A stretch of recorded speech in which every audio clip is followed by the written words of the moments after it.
요한계시록 15장 1절, 2절 이렇게 두 절만 오늘은 보겠습니다. 제가 1절 읽고 2절은 같이 읽죠. 여기 두 절이니까. 15장 1절, 2절입니다.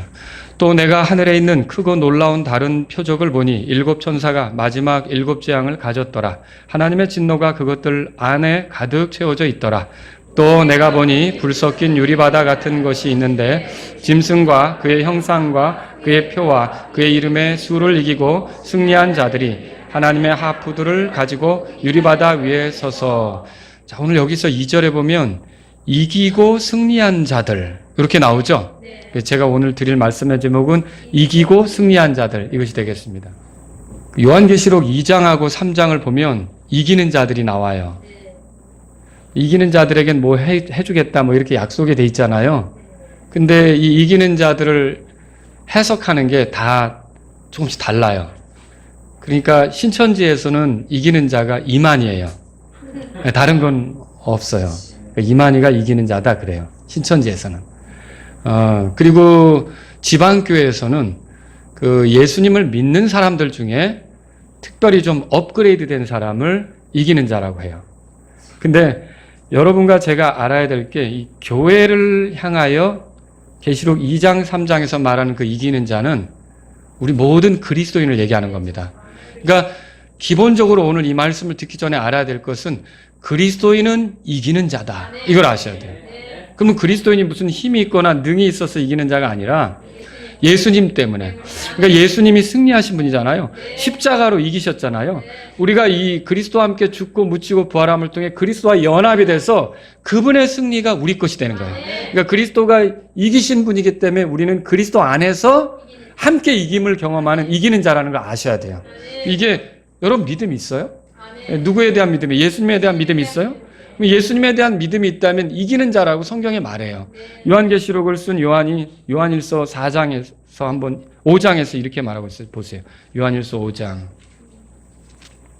그래서 교회를 향하여 이기는 자라고 할 때 사실 모든 그리스도인이 1차적으로 믿음이 있다면, 예수님을 믿는 믿음이 있다면 이기는 자라는 사실을 전제하고 시작하셔야 돼요. 알겠죠? 자, 요한일서 5장 보면 4절 그리고 5절 같이 읽어보죠. 시작. 죄송합니다. 요한일서입니다. 요한일서 5장. 제가 좀 더 정확히 말씀드리겠습니다. 요한일서 5장. 자, 4절 5절 읽겠습니다. 시작. 무엇이든지 하나님에게서 난 것은 세상을 이기느니라. 세상을 이기는 승리는 이것이니 곧 우리의 믿음이니라. 예수님께서 하나님의 아들이심을 믿는 자가 아니면 누가 세상을 이기는 자냐. 그러니까 예수님께서 하나님의 아들이심을 믿으면 그 사람은 뭐예요? 이기는 자라는 거죠. 그럼 이 말씀에서 여러분은 이기는 자라고 확신하십니까? 예, 이기는 자입니다. 그래서 그리스도인들은 이기는 자예요. 그러니까 궁극적으로는 마귀가 우리를 쓰러뜨리는 것처럼 보일 때도 있고 넘어지는 경우가 생기는 것도 같지만 최후 승리자는 그리스도 안에 있는 자들입니다. 그래서 우리가 이기는 자예요. 아시겠죠? 근데 오늘 본문 요한계시록 15장에 가보세요. 요한계시록 15장에는 이기고 승리한 자들이 나오는데 이들은 도대체 뭘 얘기하는 걸까요? 이기고 승리한 자들은, 자, 일단 이렇게 여러분에게 물어볼게요. 이 여기에 등장하는 이기고 승리한 자들은, 자, 이게 지금 무슨 그림이냐면요, 이거예요. 땅에서는 환란이 펼쳐지죠. 근데 이 환란이 펼쳐지는데 그 환란이 펼쳐질 때 잠깐 카메라를 하늘 쪽으로 올린 것 같아요. 하늘에 올렸더니 지금 하늘에는 거기에 뭐가 있냐면 2절에 내가 보니 불 섞인 유리바다 같은 것이 있고 뭐 짐승과 그 형상이 이렇게 쭉 나오죠. 거기에 이기고 승리한 자들이 하프를 들고 그 유리바다, 불 섞인 유리바다에 서 있더라는 거죠. 그러니까 이때 하늘에 그 유리바다에 서 있는 이 이기고 승리한 자들은 누구냐? 자, 교회냐? 교회, 그리스도, 그 교회 시대 성도냐는 거죠. 제가 교회 성도입니까, 여러분? 아니죠. 교회 성도가 아니에요. 왜 그러냐면 이 문맥을 잘 보세요. 이들은 누구냐면 짐승과 그의 형상과 그의 표와 그 이름의 수를 이기고 승리한 자들이라. 그러면 이 짐승이 활동하고 짐승의 표를 나눠주고 이게 이렇게 하는 시절이 언제예요? 환란 시절이죠. 그러면 이들은 환란 시절에 이기고 승리한 자들을 얘기하는 거예요. 그러면 교회에 이기고 승리한 자예요? 아니죠. 이들은 누구냐면 환란 시절에 적그리스도가 활동하면서 짐승의 표를 받게 하고 이렇게 할 때 그것을 거절하면서 이 불가운 시련을 견디고 거기에 서 있는 자들이에요. 그러니까 그리스도인이지만 뭐 순교했을 수도 있고요. 그렇게 해서 이제 환란을 벗어난다고 그랬잖아요. 이미 고난 당했을 수도 있고 핍박받았을 수도 있고 순교를 통해 하늘에 올라와 있는 성도를 얘기한다고 보시면 되는 거죠. 아시겠죠? 그래서 저는 이 환란 시절에 순교를 통해 믿음을 입증해 보인 이 이기고 승리한 자들을 통해 우리에게 적용되는, 우리는 교회 시대의 사람 아닙니까? 우리에게 적용되는 굉장히 중요한 진리를 여러분에게 오늘 말씀드리려고 하는 거예요. 그래서 오늘은요, 본문의 내용을 보고서 여기서 얻을 수 있는 교훈점들을 여러분하고 같이 나누려고 하는 거예요. 먼저 본문의 내용을 보죠. 1절에 보면요, 요한은 하늘에 있는 크고 놀라운 표적들을 보았다고 그랬어요. 1절 읽어보죠. 시작. 또 내가 하늘에 있는 크고 놀라운 표적들을 보니 7 천사가 마지막 7 재앙을 가졌더라. 하나님의 진노가 그것들 안에 가득 채워져 있더라. 그러니까 보니까 7 천사가 등장을 했어요. 근데 7 천사가 7 재앙을 가졌다고 돼 있어요. 근데 그 7 재앙 안에는 하나님의 진노가 가득 들어있다고 그랬죠. 여러분 그 요한계시록 6장에서 우리는요 7 봉인의 심판에 대해서 들었어요. 봉인을 하나씩 뛸 때마다 심판이 집행되는 거. 근데 그 중에 7번째 봉인을 뗄 때 연결되는 심판이 뭐였죠? 7 나팔의 심판이죠. 그죠? 그러니까 어떻게 보면 7 봉인의 심판 안에 7 나팔의 심판이 포함된 것 같아요. 7 봉인을 뗄 때 7 나팔로 이어지는 거니까. 그래서 우리가 성경을 통해 그런 걸 봤어요. 계시록 8장에 한번 보실래요? 8장. 거기에 보니까 계시록 8장 1절에 보시면 1절, 2절 다 같이 한번 읽어보죠. 시작. 그분께서 7째 봉인을 여실 때 하늘이 반 시간쯤 고요하더라. 내가 하나님 앞에 서 있던 7 천사를 보았는데 그들이 7 나팔을 7 봉인을 여시면서 바로 이어지는 게 뭐예요? 7 나팔의 심판이죠. 7 나팔의 심판이. 저 신천지는 참 이상해요. 이 7 봉인을 떼는 것도 그 이만이라고 가르치고 있어요. 말하자면. 이게 누가 여기서 뛴다고 여러분 성경 읽어보면 나오죠? 어린 양께서. 그죠? 왕자에 계신 그 어린 양께서, 거기에 계신 어린 양께서 이거를 뗀다고 나오는데 이게 엉뚱하게 가르치는 거죠. 우리가 주의해야 됩니다. 근데 이게 이제 7 나팔과 나팔 심판과 이어지고 있어요. 그러면 7 나팔을 이렇게 불면 심판이 집행되잖아요. 근데 마지막에 그 5째, 6째, 7째 나팔을 뭐라 그러냐면 화라고 그래요. 3가지 화가 있다고 그러잖아요. 그 중에 3화인데 마지막 3번째 화가 7번째 나팔을 불 때 진행되는 3번째 화잖아요. 그러면 그 3번째 화에 해당하는 게 뭐냐면은 7 병. 지금 천사들이 나타나서 7 병을 불 거 아닙니까? 그것과 관계가 있는 거예요. 그러니까 이게 다 서로 연관이 되면서 더 깊어지고 있는 그런 심판이다 할 수 있는 거죠. 이 7 병의 심판은 이제껏 있던 다른 심판과는 강도가 달라요. 더 강하고 더 끔찍해요. 그리고 사탄과 그의 술수에 속아서 하나님을 대적해온 세상에 대해 심판하는 겁니다. 그리고 어떻게 보면 이 7 병의 심판은요, 현 세상에서 있는, 여러분 그 흰왕자 심판도 있잖아요. 근데 제가 드리는 말씀은 현 세상에서 있는 마지막 심판. 그 흰왕자 심판은 오는 세상에 있을 거고요. 제가 말씀드린 건 지금 이 세상 끝에 있게 될, 현 세상 끝에 있게 될 마지막 심판이 7 병의 심판이라는 거예요. 그러니까 이게 준비된 거예요. 그래서 이게 출애굽 직전에 하나님께서 이집트 땅에다가 아주 극심한 재앙들을 내리잖아요. 그리고 이스라엘 백성을 구출해내잖아요. 그것처럼 이 7 병의 심판은 이제 하나님께서 이스라엘 백성을 완전히 구속하시고 자신의 것으로 삼으며 또 이 땅을 자신의 백성인 그 성도들에게 넘겨주기 전에 마지막으로 이 땅을 괴롭히는 심판이 바로 이 7 병의 심판이다. 그렇게 보시면 되는 거죠. 아시겠죠? 자, 그리고 두 번째로 볼 게 뭐냐면 요한은 요 하늘에 그 7 재앙을 가진 천사만 본 게 아니라 불 섞인 유리바다를 봤다고 그렇게 돼 있어요. 2절을 한번 읽어보죠. 자, 계시록 15장 2절입니다. 시작. 또 내가 보니 불 섞인 유리바다 같은 것이 있는데 짐승과 그의 형상과 그의 표와 그의 이름의 수를 이기고 승리한 자들이 하나님의 하프를 가지고 유리바다에 서서 그랬어요.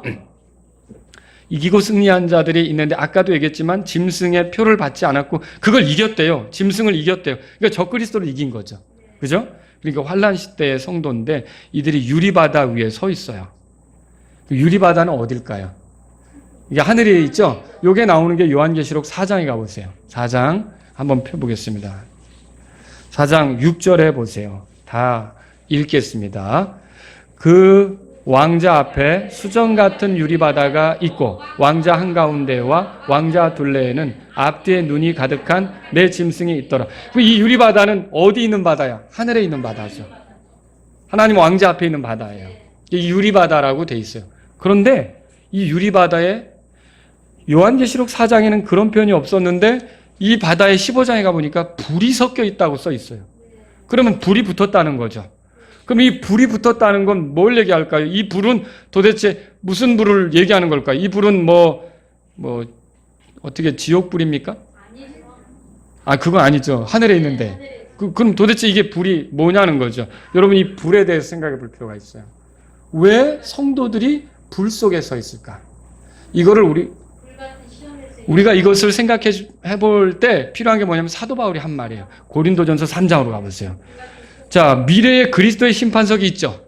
네, 그리스도의 심판석이 있어요. 고린도전서 3장 가보세요. 그리스도의 심판석이 진행될 거예요. 그러면 지금 제가 말하려고 하는 이 이기고 승리한 자들은 환란 시절을 통과한 환란 시절 중에서 적그리스도에게 동조하지 않은 그런 그리고 순교당한 성도들인데 이들이 이기고 승리한 자로서 그 불 속에 있는 거예요. 자, 그러면 여러분 고린도전서 3장에 찾으셨으면 12절 보세요. 저랑 여러분들이 번갈아 가면서 15절까지 읽으려고 합니다. 제가 먼저 읽겠습니다.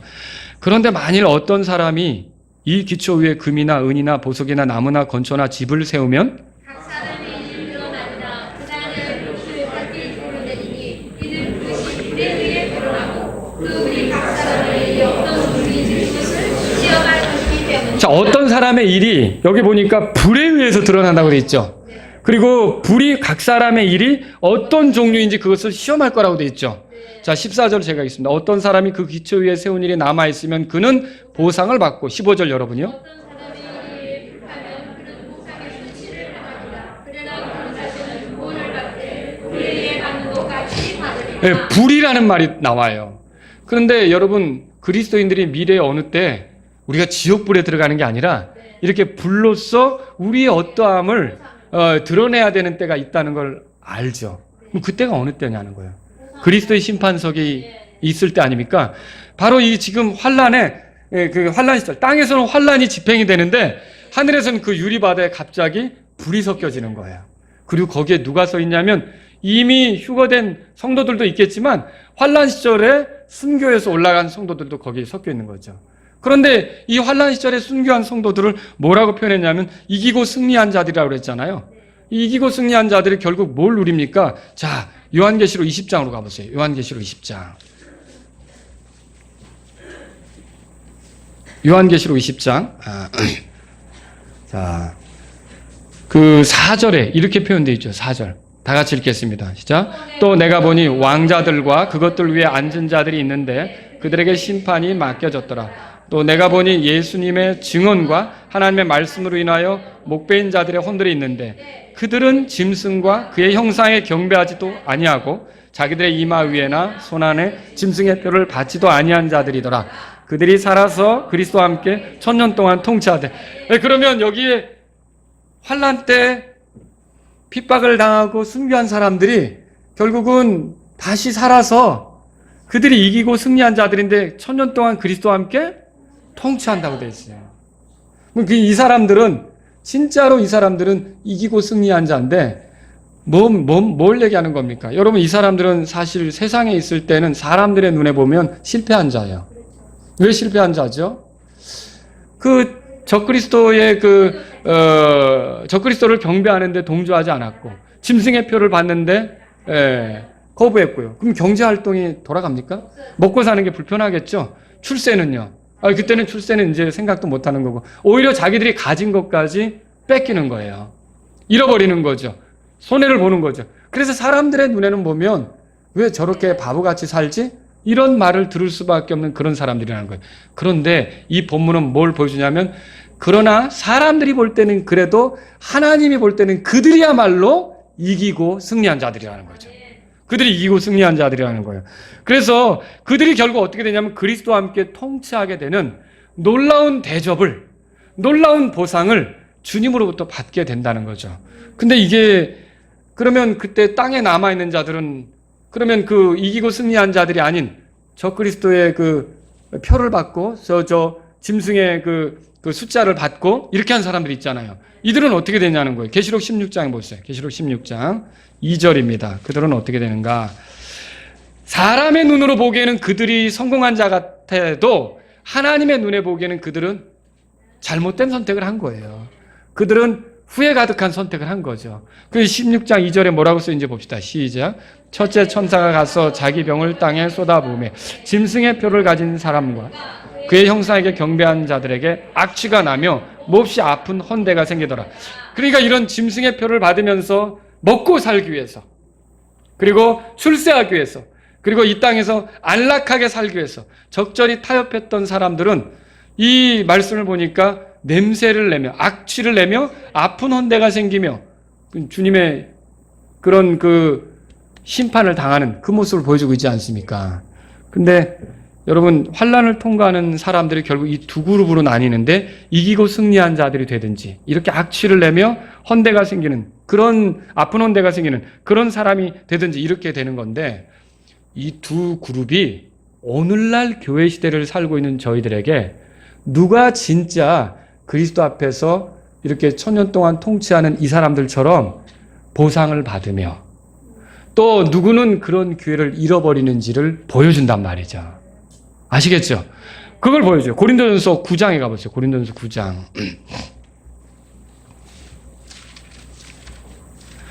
그러니까 제가 계시록 2장 3장에서 얘기할 때 이기는 자는 모든 그리스도인들에게 해당한다고 그랬죠?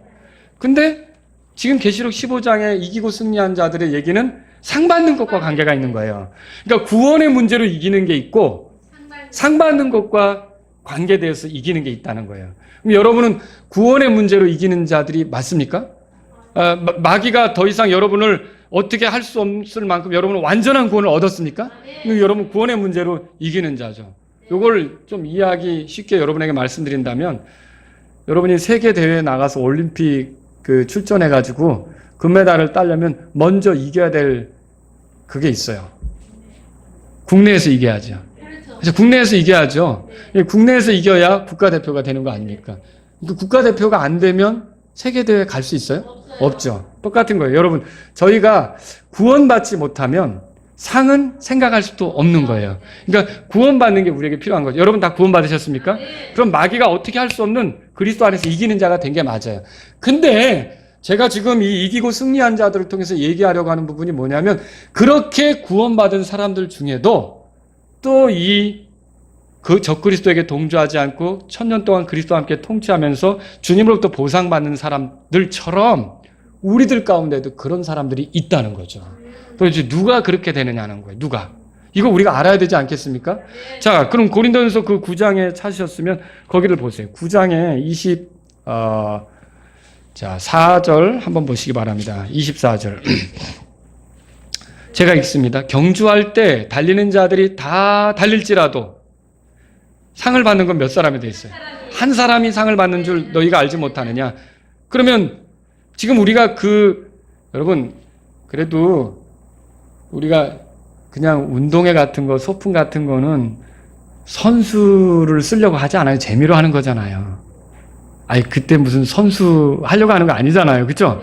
근데 진짜 무슨 뭘 걸고 하는 대회 같은 건 어때요? 아무나 뛰게 합니까? 잘 달리는 사람을 뛰게 하잖아요. 그래서 잘 달리는 사람으로 해서 그 라인에 쓴 거예요. 그것만 해도 대단한 거죠. 그럼 달리기 잘하세요? 네? 달리기. 그 달리기 잘해서 말하자면 우리 반 대표가 되든지 학년 대표가 되든지 된 거예요, 말하자면. 그런데 그렇게 됐어도 상을 받는 사람은 몇 사람이라도 있어요? 한 사람이죠. 그러면 그렇게 해서 들어왔지만 여의 땅 하고 달렸는데 다 상 받는 건 아니라는 거죠. 먼저 배가 먼저 들어오든지 다리가 먼저 들어오든지 머리가 먼저 들어오든지 뭐래도 조금이라도 먼저 들어온 사람이 상 받게끔 돼 있다는 거죠. 그래서 그 다음에 나오는 게 뭐예요? 25절 다 같이 읽겠습니다. 시작. 이기려고 애쓰는 자마다 모든 일에 절제하나니 이제 그들은 썩을 관을 얻고자 그 일을 하되 우리는 썩지 아니할 관을 얻고. 그러면 그리스도인은 이미 이기는 자인데 여기서 이기려고 애쓰는 자는 이렇게 말할 때 이기는 건 뭘 얘기하는 거예요? 구원받으라는 얘기예요? 보상을 받는 사람이 되라는 얘기예요? 네, 보상을 받는 사람이 되라는 거죠. 이미 그거를 노려볼 수 있는 사람이 되었으니까 적당히 신앙생활 할 게 아니라 정말 최선을 다해서 그것을 얻어보라고 지금 성경이 말하고 있다는 거죠.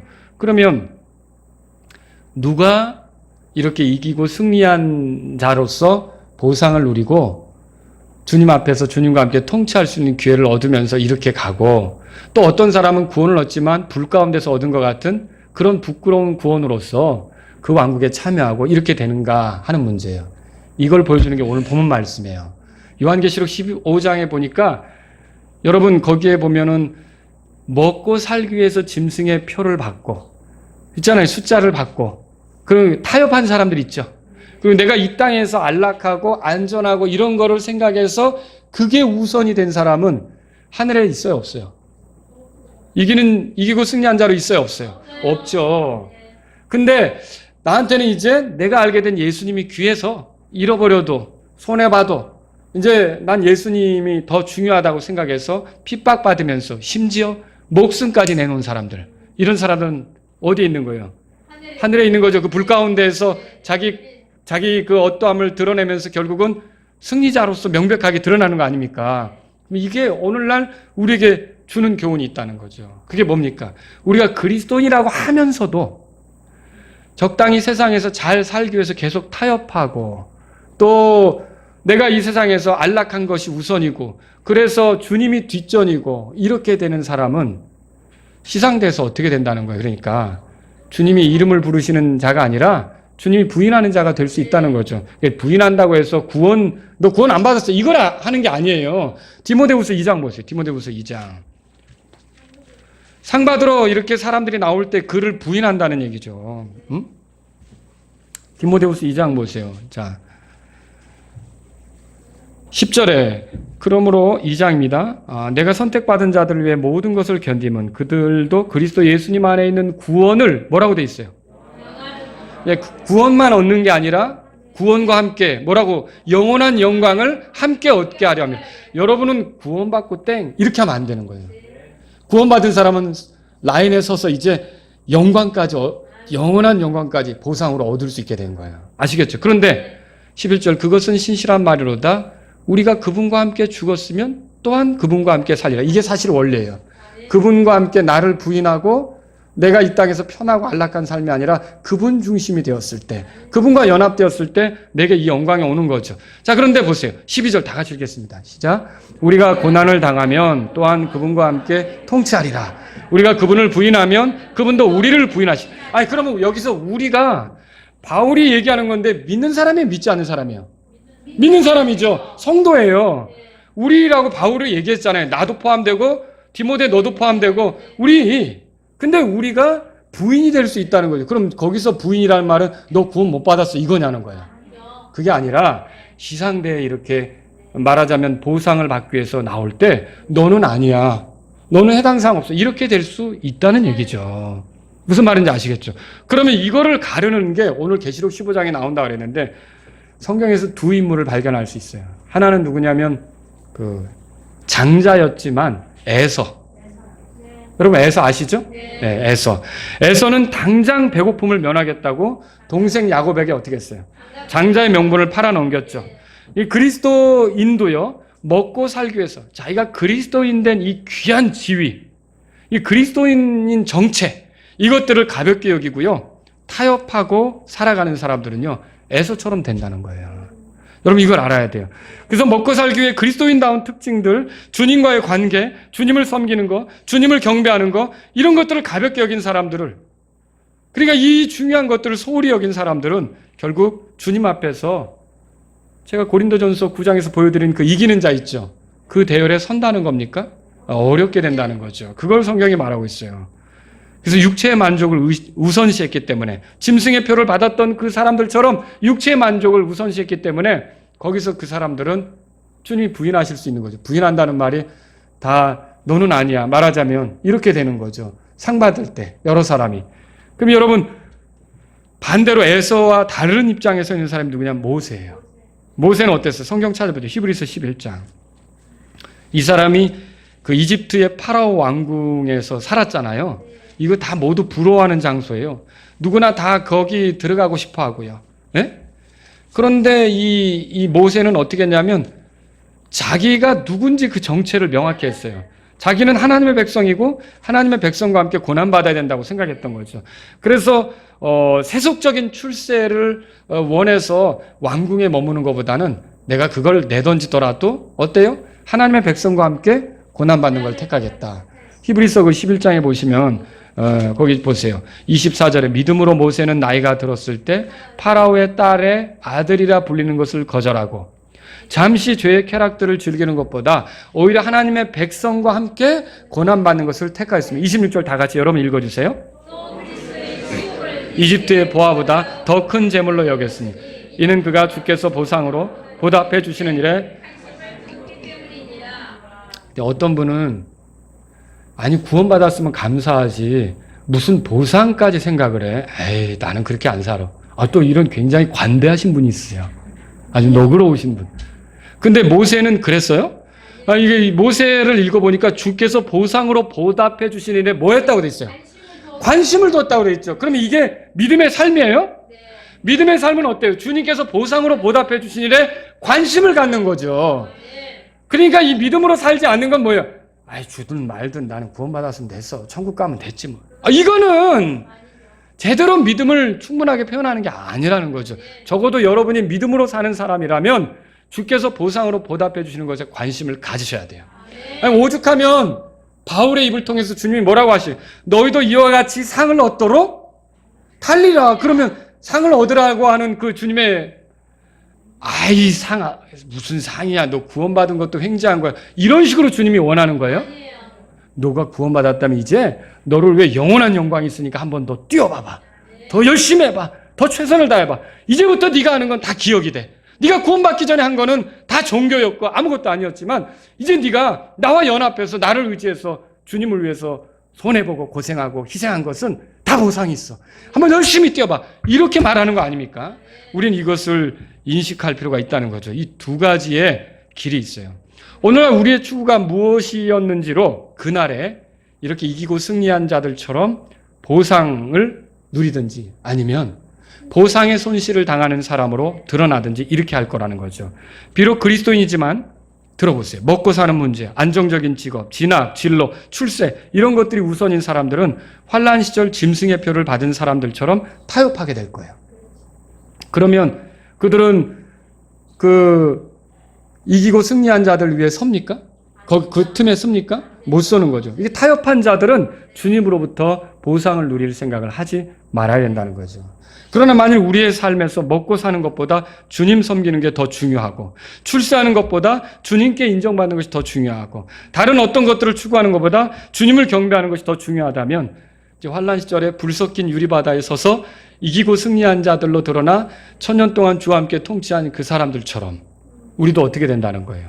이기는 정말 승리한 그런 사람으로서 우리가 주님으로부터 오는 보상을 누리면서 주님과 함께 다스리게 된다는 거죠. 저는 이 말씀을 통해 몇 가지 진리를 여러분에게 말씀드리려고 하는데 첫째는 뭐냐면요. 예수 그리스도를 섬기는 거는 결코 인생의 한 부분이 아니라는 거예요. 이거 잘 생각하세요. 자, 고개 들어보세요, 여러분.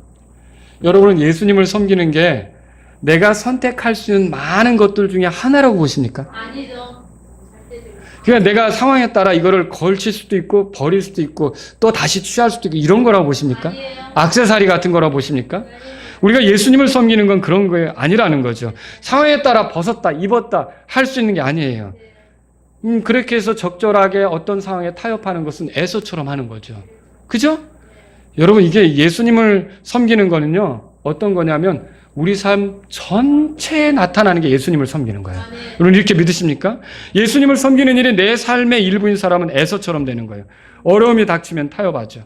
어떤 분야에서는 믿음으로 하지 않아요. 그러니까 이거는 믿음으로 하고 이것도 믿음으로 하고 이것도 믿음으로 하는데 이 부분은 그런 게 있어요. 사람마다. 그 돈에 관계된 것일 수도 있고 뭐 결혼에 관계된 것일 수도 있고 이사에 관계된 것일 수도 있고 취업에 관계된 것일 수도 있고 이것도 내가 믿음으로 살고 이것도 믿음으로 살고 이것도 믿음으로 사는데 요거만큼은 그때는 그리스도인인 정체를 벗어버리는 거죠. 여러분, 이거 타협 아닙니까? 타협이죠. 이게 우리가 이렇게 해서는 안 되는 거예요. 사람마다 이런 부분이 다 있다는 거죠. 그럼 뭐예요? 짐승의 표를 받으면서 생존하기 위해서 적절히 타협한 그 사람들과 똑같은 방식으로 하는 거라는 거죠. 물론 우리가 환난을 통과하는 게 아니기 때문에 그들과는 다른 차원이지만 방식은 비슷하게 가는 것이 된다는 거죠. 그러면 어떻게 돼요? 그리스도의 심판석에서 부끄럽게 되는 거죠. 구원을 얻었지만 불 가운데서 얻은 것 같은 부끄러운 구원을 얻게 되는 거죠. 그러나 예수님을 섬기는 게 내 삶의 전부다. 그것이 내 삶의 기초고 내 삶을 채우는 거다. 그러면 어떨까요? 예수님 안에서 공부하고 예수님 안에서 돈 벌고 예수님 안에서 직장 생활하고 예수님 안에서 결혼하고 예수님 안에서 사람 사귀고 예수님 안에서 자기 재능을 펼치며 어때요? 모든 걸 예수님과 연관시켜서 하려고 하지 않겠어요? 모든 걸 바라볼 때 누구를 기쁘게 하려는 관점에서 보려고 해요. 예수님을 기쁘게 하려는 관점에서 보는 거죠. 여기에는 적그리스도가 나를 흔들 수 없는 그런 이기고 승리한 자들처럼 누구도 나를 흔들 수가 없어요. 그러니까 여러분이 아시잖아요. 왕의 명령도 이 모세의 부모를 흔들 수가 없었고요. 그잖아요. 무엇도 나를 흔들 수가 없는 거예요. 그냥 나는 오직 내 삶 전체가 부분적인 그런 그리스도인의 삶이 아니라 내 삶 전부가 그리스도인이라고 인정하고 가는 것이 우리가 타협하지 않는 그리스도인이다라고 하는 거죠. 그래서 이 예수님을 섬기는 게 일부분으로 가능한 것처럼 하시면 안 되는 거예요. 두 번째로요, 비슷한 얘기지만 예수 그리스도를 섬기는 것은 우리 인생의 전부입니다. 그렇게 믿으십니까? 모든 영역에서 드러나야 되는 거예요. 그것은 공부에도 드러나고요, 진학에도 드러나고요, 진로에도 드러나고요, 취업하는 데도 드러나고요. 남자면 여자를 사귀는데, 여자면 남자를 사귀는 데도 드러나고요, 결혼하는 데도 드러나요. 자녀를 양육하는 데도 드러나요. 이 자녀를 양육하는 것도 믿지 않는 사람하고는 다르다는 거죠. 여러분, 자녀 양육하는 원리 성경에 나옵니까? 훈계하라고 나오죠. 네, 주의 교양과 훈계로 양육하라고 나오고요. 또 매를 때리라고 하고요. 근데 세상은 어떻게 해요? 이 점차적으로 매 때리지 않는 시절이 올걸요? 매 때리면 부모도 고소당하는 자녀한테 그런 시절에 살고 싶으세요? 이게 정말 이런 성경하고는 상관없는 그런 세상이 올 수도 있다는 거죠. 근데 우리 그리스도인은 어때요? 살아가기 위해서 타협하는 게 아니라 우리 애가 잘못했으면 불러다 놓고 야단치고 매도 때릴 수 있고 하나님 말씀이 이렇다라고도 가르칠 수, 이게 주님의 방법으로 우리가 그리스도인답게 키우는 거 아닙니까? 우리는 이런 식으로 가야 되는 거 아닙니까? 모든 영역에서 그렇다는 거예요. 모든 영역에서. 또 돈 버는 일에도 그래요. 세상 사람들이 돈 벌면서 어떻게 하면 빨리 벌을까? 어떻게 하면 속여서 벌을까? 거짓말도 서슴지 않고.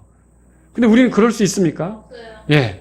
그냥 조금 고되더라도 정직하게 벌으려고 하고, 누가 보면 그래가지고 어느 세월에 돈 벌어 이런 소리를 들을 수도 있을 만큼 우리가 그냥 정말 둔하게 살아가는 게 그리스도인 아닙니까? 하나님께서 더해주시고 채워주시고 이걸 바라면서 그리스도인의 삶은 다르다는 거죠. 또 직장 생활에도 우리가 이것이 드러나야 되고요. 대인 관계에서도 우리는 그리스도인으로서 인생의 전부 영역에 포함되는 것으로 생각해야 돼요. 우리의 목소리나 의견을 펼치는 일도 그리스도인으로서 사는 거예요. 우리의 취미 생활도 그리스도인으로서 결정하는 거예요. 우리의 정치적 입장도 그리스도인으로 결정하는 거예요. 선거 때 투표하는 것도 그리스도인으로서 결정하는 거예요. 먹는 것도 그리스도인으로 결정하는 거고요. 마시는 것도 그리스도인으로 결정하는 거예요. 이게 우리가 적절하게 기회에 따라 타협하거나 적절하게 기회에 따라 내가 그리스도인인 정체를 잃어버리고 하는 게 아니라는 거죠. 고린도전서 6장 19절 보세요. 그래서 여러분과 저는요, 내 삶에서, 그러니까 최근에 우리 아이들하고도 학교 얘기를 하는데, 제가 최근에 가장 명절 보내면서 했던 얘기도 그거예요. 너가 선생님 때문에 공부하냐? 이 얘기예요. 선생님 때문에. 선생님의 비위를 맞추기 위해서 우리가 공부하는 겁니까? 아니죠. 그리고 네가 거기에 참석하고 안 참석하는 게 선생님의 가오가 상할까 봐 선생님을 위해서 해주는 거냐? 그거 아니죠. 그러니까 우리는 어떻게 해요? 그리스도인에게 어울리면 할 수 있는 거고, 그리스도인에게 어울리지 않는다면 선생님이 하자고 해도 안 하는 거고. 우리의 삶은 누가 지배해야 돼요? 그리스도인 하나님이 지배해야 돼요. 우리 교회 학생 중에 하나가 여학생이었는데 제가 그 말씀드린 적 있을 거예요. 학교에서 시험을 보는데 요가로 시험을 보는 거예요. 요가가 원래 뿌리 기원이 어딘지 아세요? 힌두교에서 온 거죠. 그래서 그게 이 모든 자세들을 자세히 더 깊이 들어가면 이게 신들을 숭배하는 것과 관계가 있어요. 이게 그런 것과 관계가 있던 거예요. 근데 우리 교회 지금 다니고 있어요. 이 여학생이 뭐라 그랬냐면, 선생님 저는 그걸로 자세로 시험을 보는 거예요. 그 자세로. 그래서 선생님 저는 이걸로 시험을 못 봅니다 라고 선생님한테 얘기를 한 거예요. 이야, 그러니까 이제 그 선생님이 또 학부모에게 연락을 한 거죠. 그러니까 학부모니까 우리 교회 또 자매님이 되시겠죠. 네?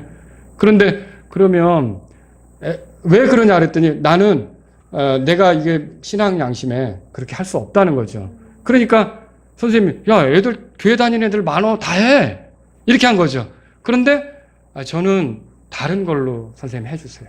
그래서 결국은 어떻게 했냐면 선생님이 물러서서 다른 어떤 그 자세들 있잖아요. 그런 것과 상관없이 가볍게 이렇게 뭐 스트레칭 같은 거 할 수 있는 거 있잖아요.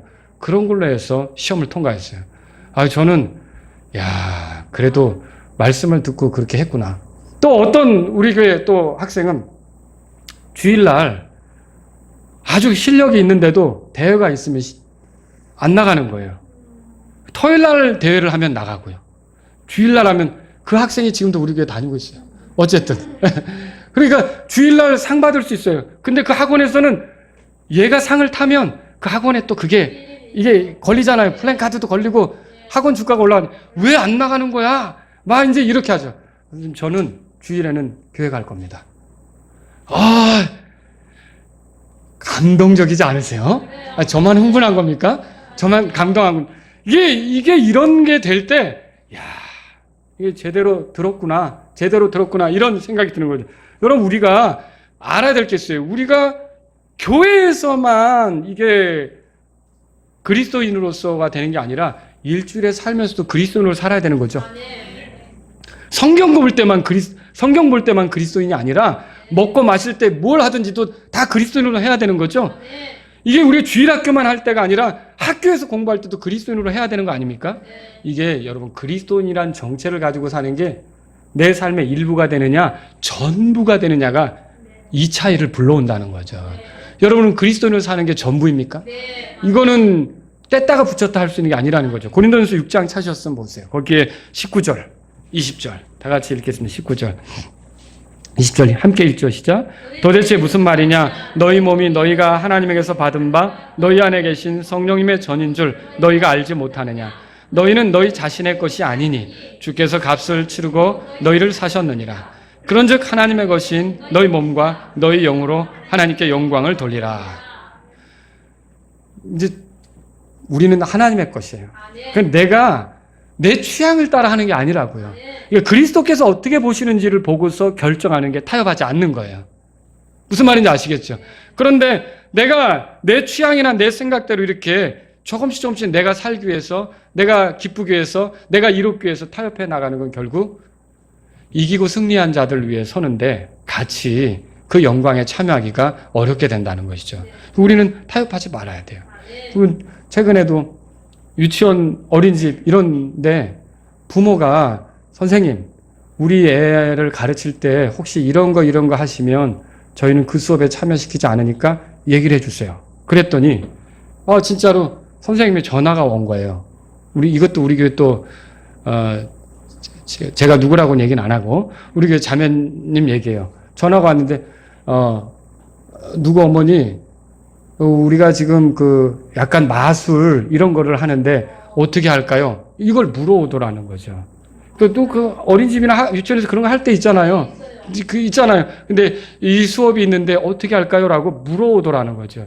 여러분, 우리 그리스도인은요, 이게 우리 아이들이 보는 거며 이런 것들을 그냥 아무렇게나 가는 게 아니라 하나님의 말씀의 원리에 따라 키워야 되는 거 아닙니까?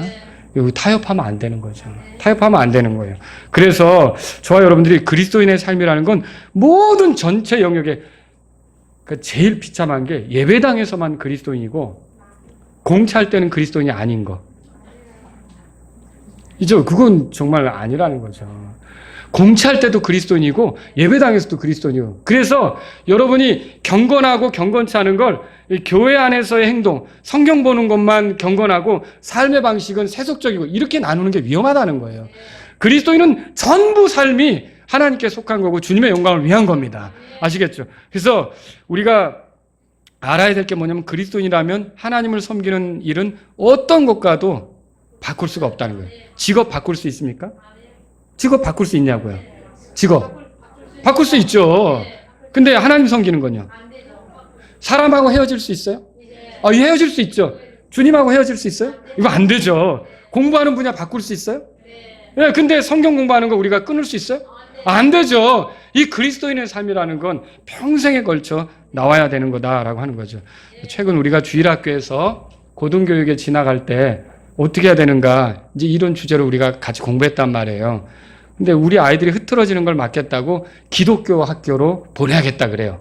그래서 기독교 학교로 보내면 여러분 이제 해결은 되는 겁니까? 아니죠. 기독교 학교로 갔을 때 문제가 뭐예요? 저도 우리 아이들 한번 이렇게 진학 때문에 부천에 어떤 국제학교가 있어요.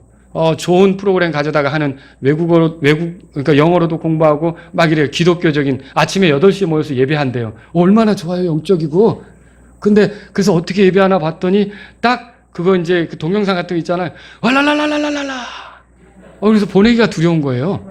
그래서 결국은 안 보냈어요. 예, 안 보냈는데 이게 뭐냐면 이게 기독교 학교라고 해도 가르치는 게 우리랑 안 맞을 때가 있어요. 우리 자녀들에게 혼란을 줄 때가 있어요. 그렇지 않습니까? 기독교 대학이 해답이 아니라는 거죠. 그러면 일반 대학교를 보내느냐? 일반 대학교를 보내는 건 어때요? 여기도 일반 대학교 문화가 우리 아이들이 살아가기에 좀 거친 문화예요. 신입생 환영 파티부터 시작해서 오리엔테이션 여기서부터 시작해가지고 여러 가지 우리 아이들에게 어울리지 않는, 그리고 학교에서 듣는 것도 그래요. 뭡니까? 거기에는 사회주의, 급진주의적 철학, 진화론, 반기독교적 문화 이런 것, 철학, 세속적 철학 이런 것들을 접하는 게 사실 대학교 교육 나온 사람 다 그 물 먹은 거죠.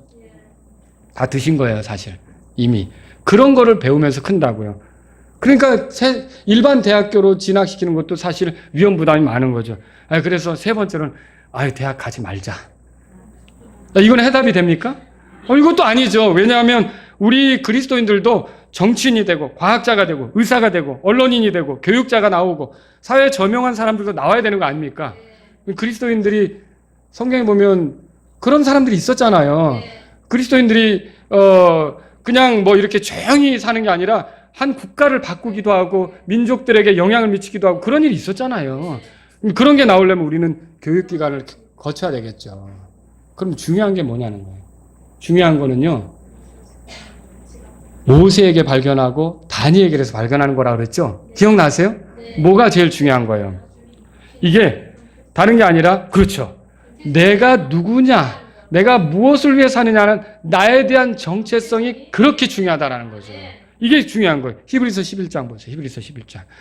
그래서 무조건 대학만 보내려고 하고 이 정체성을 심어주지 않는 부모들은 나중에 후회합니다. 일단 대학 가서 출세해. 요건데요. 요렇게 해서 공부를 시키잖아요. 그러면 나중에 어떻게 되냐면 자기 정체성을 다 잃어버리고 적그리스도의 표를 받고 타협한 그 환란 시절의 사람들 있잖아요. 그런 사람들처럼 완전히 타협해서 이기고 승리하는 자들로 드러나지 못하는 일이 있을 수 있다는 거죠. 그 모세의 부모가 어떻게 했는지 보세요. 11장 23절 다 같이 읽겠습니다. 시작. 모세의 부모는 그가 태어났을 때에 석 달 동안 그를 숨겼으니 그가 특이한 아이인 것을 그들이 보고 왕의 명령을 두려워하지 아니하였다. 이게 왕이 뭐라고 명령했어도 하나님의 백성이기 때문에 보호하려고 했고요. 그냥 물에 던지는 것도 그냥 던진 게 아니었어요. 어떻게 했어요? 석 달 동안 숨겼고 그 다음에는요.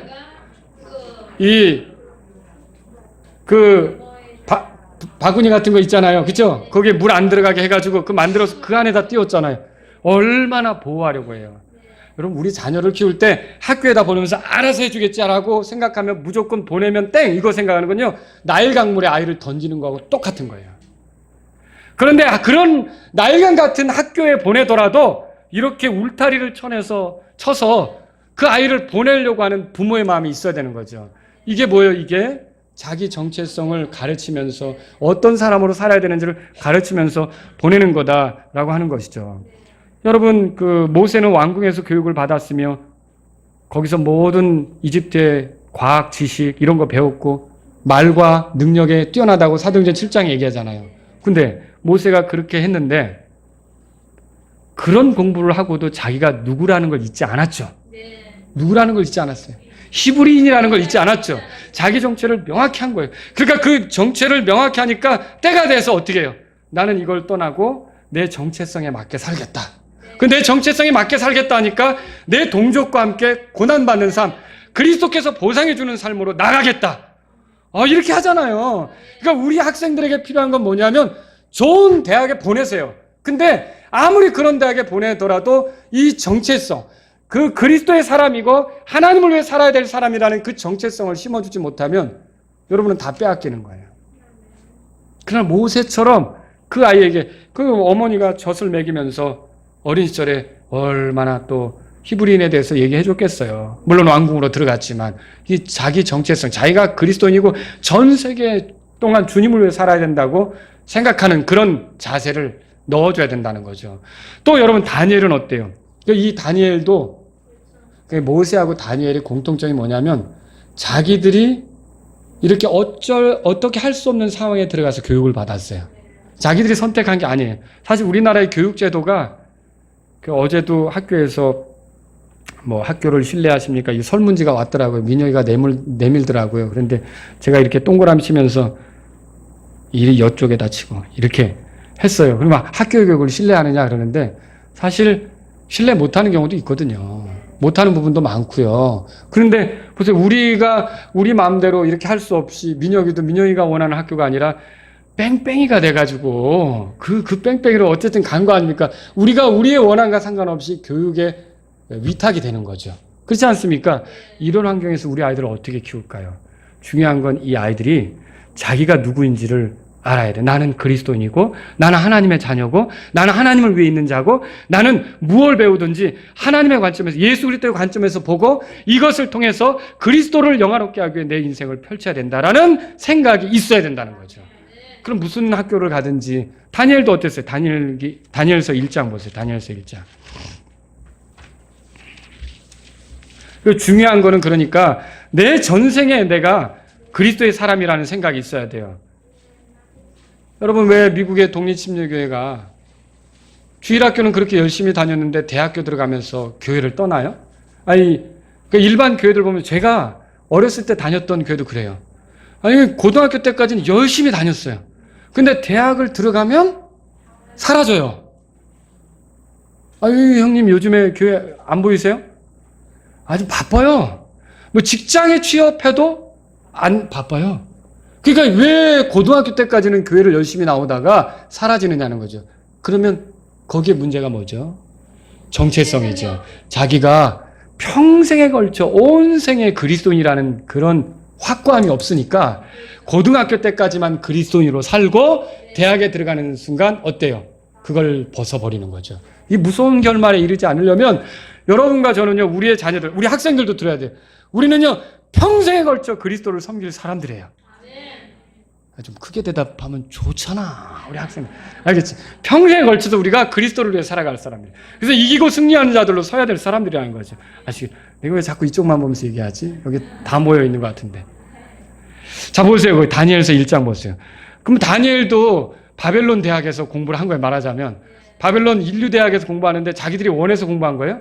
아니요. 끌려간 거죠. 포로니까. 그래서 똑똑하고 가능성이 있어 보이니까 왕의 일을 시키려고 이렇게 왕의 신하로서 일을 시키려고 데려간 거죠. 그 교육을 받는데 이 교육을 받을 때 다니엘이 8절에 보세요. 8절에 다 같이 읽겠습니다. 8절, 9절 시작. 왕이 정해준 음식이나 왕이 마신 포도주로 자기를 더럽히지 아니하겠다고 마음속에 작정하였으므로 자기를 더럽히지 아니하려고 내시들의 통치자들에게 요청하니 이제 하나님께서 다니엘을 인도하사 내시들의 통치자에게 호의와 친절을 아니 보세요. 다니엘이 이 내시들과 그 통치자들에게 사랑을 받으려고 타협했어요? 우리 그런 거 결정 많이 하죠. 직장 상사한테 잘 보이게 해서 딱 한 잔만. 그런 결정을 한다고요. 타협적인 결정을. 그런데 이 성경을 보세요. 타협을 해서 호의를 얻은 게 아니라 오히려 자기 정체를 지키고 하나님 말씀대로 섰더니 이 사람들을 지켜보는 그 사람들이 오히려 호의를 가지고 사랑을 가지고 대했다고 돼 있잖아요. 대학에 들어가서 선배들이 마셔. 이건 다 기본이야. 자, 쫙. 우리 다 마셨어. 여러분, 이상한 데는 아예 가지도 마세요. 우리 대학교 들어가면. 안 갔지요? 간 것 같은 표정이기도 하고. 아예 애당초 이게 그리스도인으로서 어울리지 않는 자리 같다면 가지를 마세요. 목사님 찍히면 어떻게 해요? 하나님한테 안 찍히면 되지. 거기다 안 찍히고 하나님한테 찍히면 더 무서운 거잖아요. 그렇잖아요. 우리가 주님을 위해서 산다고 생각하고 평생에 타협하지 않는 자세. 나는 고등학교 때까지만 그리스도인이 아니라 무덤에 들어갈 때까지, 아니 영원히 그리스도인이다, 이 생각으로 살아가야 된다는 거죠. 중요한 것은 그래서 나의 정체를 분명히 하는 거죠. 내가 하나님을 섬기는 사람이라는 점을 분명히 하는 거예요. 상황이 바뀌어도 이건 바뀔 수 없어요. 무슨 분야든지 내가 그리스도인으로서 판단하고 걸어가야 돼요. 직장, 돈벌이, 취미, 사람 사귀는 거, 결혼하는 거, 정치적 입장을 갖는 거, 공부하는 거, 진학하는 거, 모든 것에서 어떤 왕의 명령도 내 삶을 흔들 수 없어요. 내 삶을 흔들고 영향을 미칠 수 있는 분은 한 분이에요. 그리스도예요, 그리스도. 그리고 누가 말하는 게 그 그리스도와 같을 때 나는 따를 수가 있어요. 그러니까 목사님의 설교라도 이 성경의 말씀, 그리스도의 뜻과 같을 때 여러분이 따르는 거지. 목사님이 잘못 세속적인 걸 가르치고 이단교를 가르치면 여러분 그거 따르면 됩니까? 안 되는 거죠. 그러니까 주님이 뭐라고 말하는지가 기준이 돼서 우리가 판단하고 보고 결정하고 이렇게 하는 게 우리 삶이어야 된다는 걸 알아야 되는 거예요. 이 사람들이 결국 어떻게 됩니까? 나중에 이기고 승리한 자들과 같이 불 가운데서 다 이렇게 모든 게 탔을 때 금, 은, 보석 이런 것들이 남아서 보상을 받게 되고 그 보상의 상속을 통해 영원한 영광을 누리게 되고 그리스도와 함께 천년 동안 통치하게 되고 이렇게 된다. 타협하지 않는 사람들이 이렇게 된다는 것을 여러분이 오늘 꼭 기억하시기 바랍니다. 오늘 제가 이 말씀을 드리는 것은요, 주님을 먼저 생각하고 주님을 우선하며 주님을 최고로 중요하게 여기는 사람은 어디서 교육을 받아도 결국은 하나님께서 그를 인도하시는 사람이며 사람의 눈에 띄게 하신다는 것도 말씀드리는 거고요. 이기고 승리하는 자들 틈에서 이제 주께 합당한 보상을 받고자 하는 사람이 있다면 오늘 각오하라는 거죠. 여러분, 구원받은 것으로 끝나는 게 아니라 그리스도께서 주시는 보상에 관심이 있으십니까? 그러면요, 에서처럼 할 건지 모세처럼 할 건지 다니엘처럼 할 건지 여러분은 결정하셔야 돼요. 다 같이 일어서시겠습니다. 우리는 적당히 타협하며 살든지 아니면 주님의 뜻을 고수하며 살든지 해야 할 것입니다. 단 한 번뿐인 이 인생을 주께서 사랑으로 건져주셨사오니 내 나머지 인생을 주님 사랑하는 마음으로 주님 뜻 고수하며 살기 원합니다. 이런 분들이 있다면 이 시간 주님 앞에 나아가십시오. 세상의 편리, 먹고 마시는 것, 안정적인 것보다 주님의 왕국과 주님의 의를 구하는 사람으로서 살기를 원합니다. 이런 분이 있다면 이 시간 주님 앞에 나가십시오. 에서처럼 귀중한 기회를 잃어버리는 자가 아니라 다니엘처럼 혹은 모세처럼 내가 그리스도인인 사실을 어디에 두든지 끊임없이 간직하며 가는 그런 사람으로 살기를 원합니다. 이런 분이 있다면 이 시간 주님 앞에 나아가십시오. 주께서 내 삶의 일부가 아니라 내 모든 영역에 개입하셔서 다루셔야 된다고 믿고 가실 분은 이 시간 주님 앞에 나아가십시오.